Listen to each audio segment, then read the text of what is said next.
Attention, si vous avez tombé par hasard sur cette vidéo, pour votre sécurité psychologique et morale, mettez en pause et lisez d'abord les descriptions. Le syndrome de Laron est un désordre génétique rare récessif caractérisé par une insensibilité à l'hormone de croissance, habituellement due à une déficience du récepteur à l'hormone de croissance. Cette maladie concerne des individus de petite taille. De plus, ceux-ci présentent une sensibilité accrue à l'insuline, ce diminue le risque de diabète et de cancer. Le syndrome de Laron est une infraction génétique rare qui est connectée avec le développement de couvertures vastes d'anomalies diverses et des indications. Des signes. Panneaux de frustration caractéristiques incluent les dislocations de grand joint. Articulation, l'infection de développement de squelette, des caractéristiques, fonctions distinctives et des problèmes de la fonctionnalité fine tenace. Des indications supplémentaires peuvent inclure une torsion anormale de la base de la colonne vertébrale, hauteur basse et difficultés respirantes. La forme, le formulaire classique du syndrome de Laron est causé par les mutations dans le gène FLNB. La mutation peut avoir lieu spontanément ou elle peut être héritée.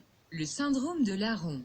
Les raisons à forme, formulaire classique du syndrome de Laron, inheritation, puissant. La dominance de frustration génétique surgit alors quand seulement une copie de gène anormal est nécessaire pour le développement de présence, d'occurrence, de maladie. Le gène anormal peut être hérité des deux parents ou il peut être le résultat d'une nouvelle mutation.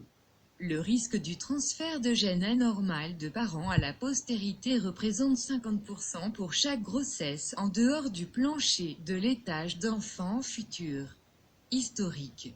Le nom du syndrome vient de Zvi Laron, né en 1927, chercheur israélien qui a identifié les premiers cas en 1966.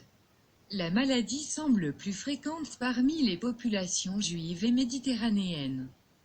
Un tiers de la population mondiale atteint de ce syndrome se concentre en Équateur et serait probablement de lointains descendants de juifs espagnols fuyant l'Inquisition.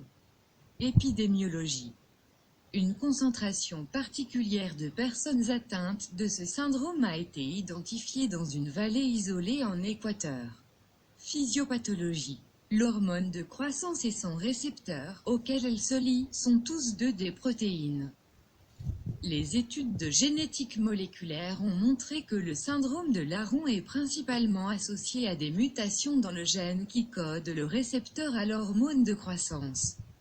Par suite, sont défectueux soit la liaison de l'hormone de croissance au domaine extracellulaire du récepteur mutant, soit l'efficacité de dimérisation du récepteur après liaison de l'hormone.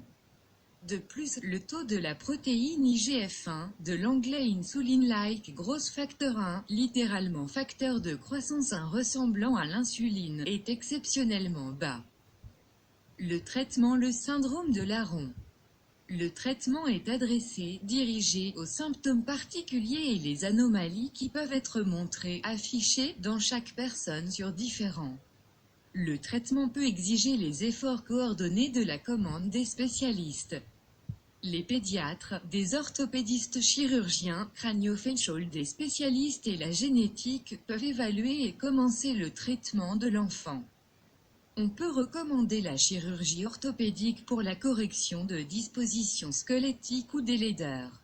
La physiothérapie peut être nécessaire pour se renforcer de joints, d'articulations, stupéfiés.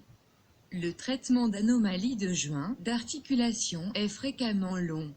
La stabilisation de département cervical de la base de la colonne vertébrale peut être nécessaire dans quelques cas à faire et elle peut inclure l'opération sur la base, la colonne vertébrale. D'autres techniques médicales sont seulement symptomatiques et le soutien. Les maladies sans pitié. N'oubliez pas, on est responsable en donnant la vie.